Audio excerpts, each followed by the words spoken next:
Et nous allons prochainement organiser un débat sur cette question pour vous donner et vous expliquer les tenants et les aboutissements de cette question.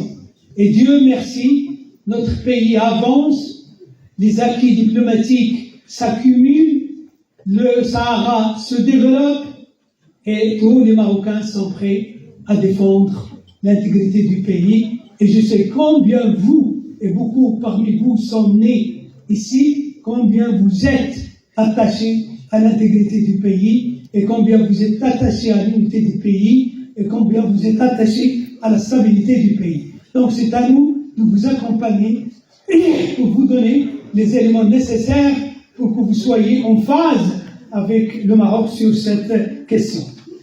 Troisième dossier que nous allons, Inch'Allah, discuter. Je l'ai abordé de façon très superficielle, c'est la question palestinienne. J'ai senti le besoin, j'ai eu l'occasion d'échanger avec certains parmi vous.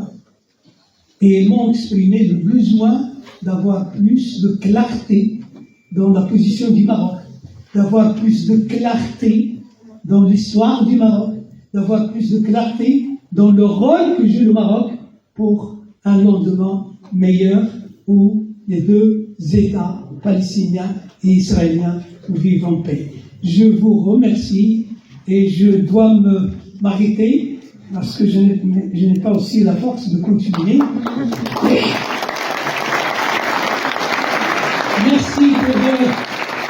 Merci pour votre attention et je suis vraiment émerveillé de voir vous ce soir tous exprimer votre fierté d'appartenir à un pays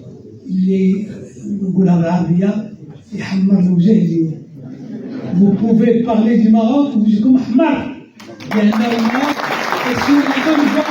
Merci.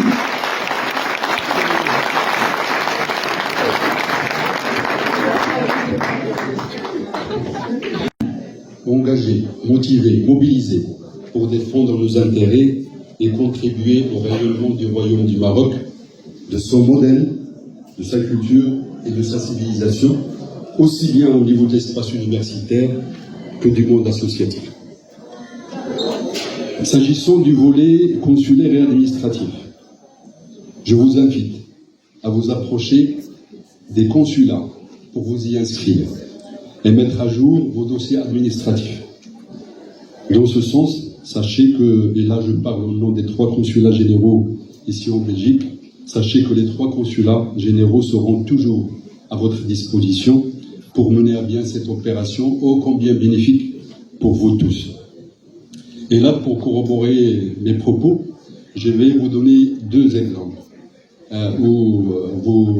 sur lesquels vous allez vous rendre compte qu'il faut absolument que vous vous approchiez donc de nos consulats généraux afin de vous inscrire. Le premier exemple concerne les Marocains, les étudiants marocains qui viennent directement du Maroc.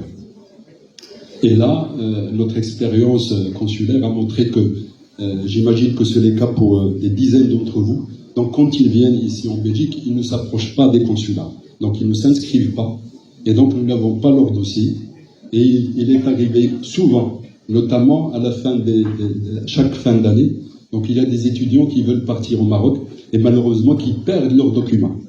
Donc ils perdent peut-être le passeport, éventuellement la carte nationale, mais étant donné que nous n'avons pas constitué un dossier administratif, donc nous n'arrivons pas à leur régler le problème rapidement, et on est dans l'obligation donc de saisir les autorités marocaines, éventuellement les parents, pour pouvoir disposer des documents, enfin des copies de ces documents, pour pouvoir les aider à refaire leurs documents. Donc ça, c'est pour les Marocains, les étudiants qui viennent du Maroc. Pour les étudiants belges d'origine marocaine, je vais vous donner l'exemple que nous avons tous vécu à l'époque du Covid.